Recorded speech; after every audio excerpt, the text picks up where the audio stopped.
morning, brother. Good morning. Good morning. Good morning, baby. Good morning. අද ජූලි මාසේ පළවෙනිදා. ලස්සන මාසයක ආරම්භයක්. ඒ වගේම මේ මාසේ ඔයාලා හිතන පතන හැම දේම ඒ ආකාරයෙන් ඉෂ්ට වෙන්න කියලා මං හදවතින්ම ප්‍රාර්ථනා කරනවා. ඉතින් හැම පළවෙනිදා වගේම අදත් මං හදන්නේ උදේට කිරිබත්. ඉතින් අද නම් හදන්නේ මුං ඇට දාලා මුං කිරිබත්. සුදු හාල් ටිකක් අරගෙන දැන් මං ඒ ටික සෝදලා දාන්නයි හදන්නේ. මුං ඇට ටික නම් මං ඊයේ රෑම පෙගෙන්න තියලායි තිබ්බේ. දැන් මම මේ හාල් ටික හොදලා ඒකට මුං ඇට ටිකක් දාලා ඒත් එක්කම ඒකට අවශ්‍ය ලුණු ඒ වගේම කුරුඳු එනසල් ඒ හැමදේම දාලා ලිපේ තියාන තමයි හදන්නේ. මට මේකට දාන්න වෙන්නේ රටින්දී ඒ වගේම මං ගාව කජු තිබ්බේ නෑ. ඒකට මම ලෑස්ති කරගත්ත රට කජු ටිකක් ඒ වගේම මුද්ද රස්වලන් ටිකක් දාලා තමයි හදන්නේ. මම මේකට හරිම ආසයි.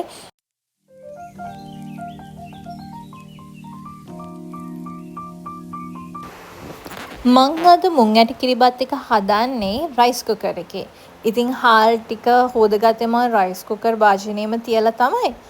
දැන් මං හොදගත්ත මුං ඇට ටිකත් ඒ භාජනයේටම දානවා. ඊට පස්සේ තව එකපාරක් දෙකම එකට හොදගෙන අවශ්‍ය ප්‍රමාණයට වතුර තියලා ලුණු ටිකකුත් එකතු කරලා රයිස් කුකර් එකට ගහන්න තමයි මේ හදන්නේ.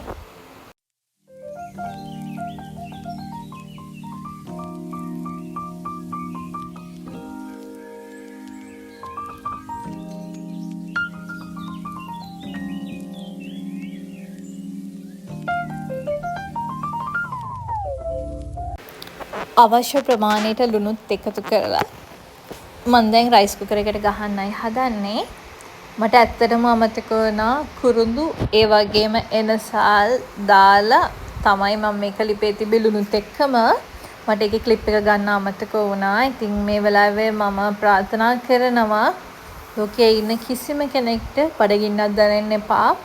බඩගින්නේ කාටත් ඉන්න ලැබෙන්න එපා. ඉතින් විශ්ව මාතාවට ගොඩක් ස්තුතියි මට ලස්සන ජීවිතයක් ලබා දීලා තියෙනවා. ඉතින් ඒක කවදාවත් නැති වෙන්න එපා කියලා මම ප්‍රාර්ථනා කරනවා.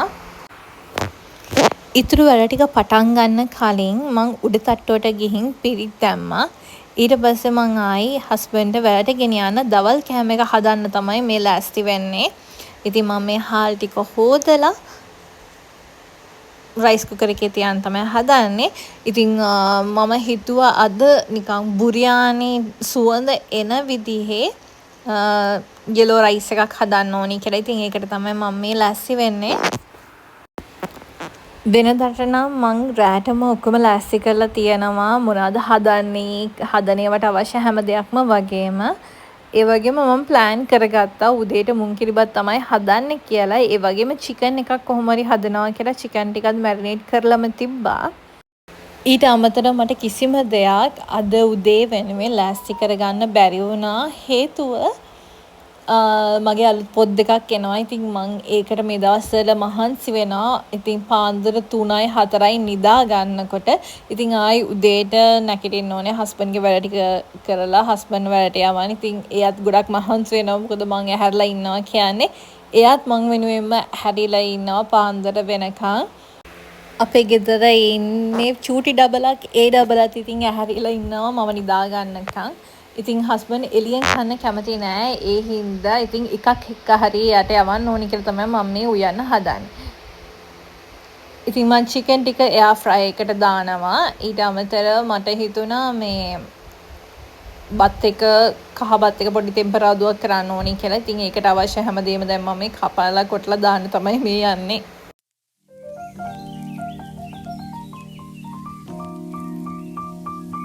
හැමදේම කපටලා කොටලා ඉවරයි. තෙල් ටිකක් පෑන් එකට දාගත්තා. ඊට පස්සේ ඒකට ඉඟුරු සුදු ලුණු ටිකක් ඒ වගේම ලුණු ටිකක් කරපිංච ටිකක් රම්පෙ ටිකක් ඒ වගේම කුරුඳු එනසල් ටිකක් දාලා කහ ටිකක් දාලා පොඩි ටෙම්පරාදුර කරගන්න තමයි මේ හදන්නේ.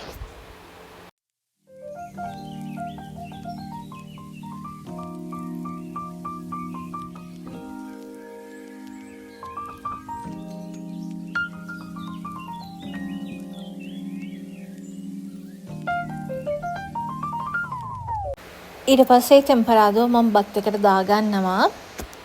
බත් එක තාම ඉදිලා නැහැ. ඉතින් හරි සුවඳයි මේ වෙලාවේ දාපු ඉන්ග්‍රීඩියන්ට්ස් එක හොඳ සුවඳක් එනවා. ඉක්මනට මම චිකන් කරි එකකුත් හදාගත්තා. මේ වෙලාවේ මුං ඇට කිරිබත් එක තැම්බිලා තියෙන්නේ. මම ඒකට මිටි කිරි ටිකක් දාලා ආයි රයිස් කුකර් එක පොඩ්ඩක් වහලා තිබ්බා. මේ වෙනකොට මගේ බත් එකත් හරි හොඳ සුවඳට තියෙනවා. ඉතින් මම ඒකත් කූරු ගාලා බත් එක හැදිලානේ තියෙන්නේ. මම ඒක වහලා තියනවා. ටිකක් නිවෙනකන් හස්බන්ඩ්ගේ බොක්ස් වලට බෙදන්න කලින්. ඉක්මනට තාච්චියක් ලිපේ තියලා ඒකට බටර් ටිකක් දාලා ඒකට මුද්දරස් බලම් රටගජු ටිකක් ඒ වගේම රටින්දි ටිකක් දාලා පොඩ්ඩක් ටෙම්පරාදු කරගත්තා.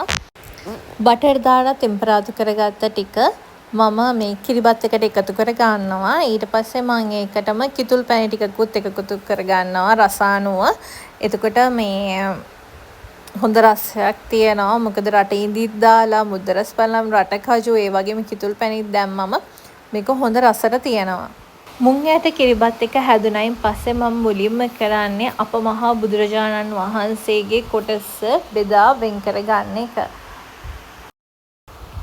මේ දාණය මං හරි ආසයි, හරි ලස්සනට පිළිගන්නවා. ඒ හින්දා මන් ළඟ තිබුණ මුද්‍රරස් පලන් ටිකක් අරගෙන මං ඒ දාණය සරස ගන්න තමයි මේ හදන්නේ.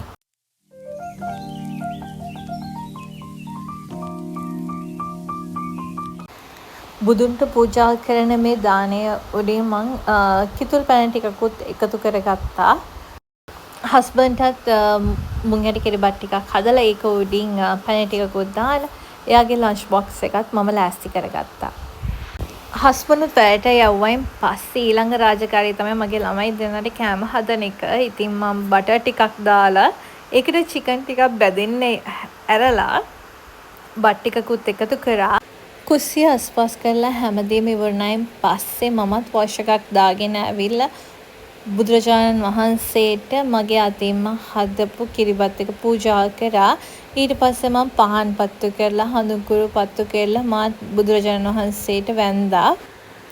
හැමදාමත් වගේ මම බුදු පහන පත්තු කරලා ස්තුතිවන්ත වෙන කෙනෙක්. ඉතින් මම මේ ගත කරන ජීවිතේට මට මේ ලැබිලා තියෙන දේවල් වලට මං අහිමි වෙච්ච දේවල් ගැන දුක් වෙන කෙනෙක් නෙමෙයි. ඉතින් මං හැම වෙලාවෙම මට ලැබිලා තියෙන දේවල් ගැන මම ස්තුතිවන්ත වෙලා මං සතුටු වෙන කෙනෙක්. ඉතින් ඒක නිසා අදත් මම විශ්ව මාතාවට ස්තුතිවන්ත වෙලා බුදු පහන පත්තු කරා.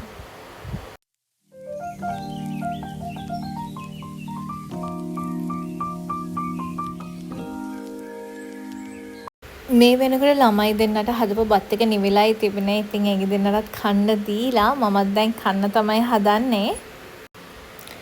අපේ ඉලෙක්ට්‍රිකල් කෙටල් එක පොඩ්ඩක් කැඩලා තිබුණා. වැඩ කරන්නේ නැතුව තිබෙ. ඉතින් මම ඒකින්ද නෝමල් කෙටල් එකට වතුර එකක් තියලා ඉඟුරු දාලා ප්ලේන් ටිකක් හදාගන්න තමයි හදන්නේ.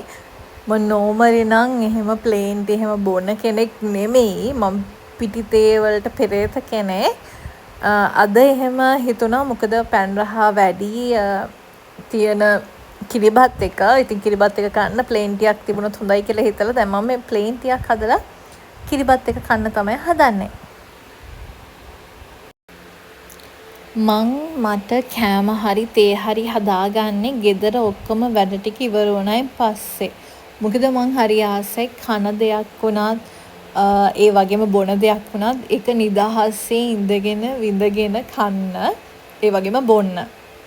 ඉතින් මගේ දැන් ඉඟුරු දාපු ප්ලේන් ටී එකත් රෙඩි. මේ තියෙන්නේ මං හදපු මුං ඇට කිරිබත් එක. මගේ පංගුවත් පොඩි ප්ලේට් එකට බෙදාගෙන මම මිදුලට ඇවිල්ලා ඉඳගත්තා. ඉතින් මේ වෙලාවේ මගේ ළමයි දෙන්න වටේ සෙල්ලම් කරනවා. දැන් ඉතින් කාලා බලන්නයි හදන්නේ. ඇත්තටම මාරම රසයි.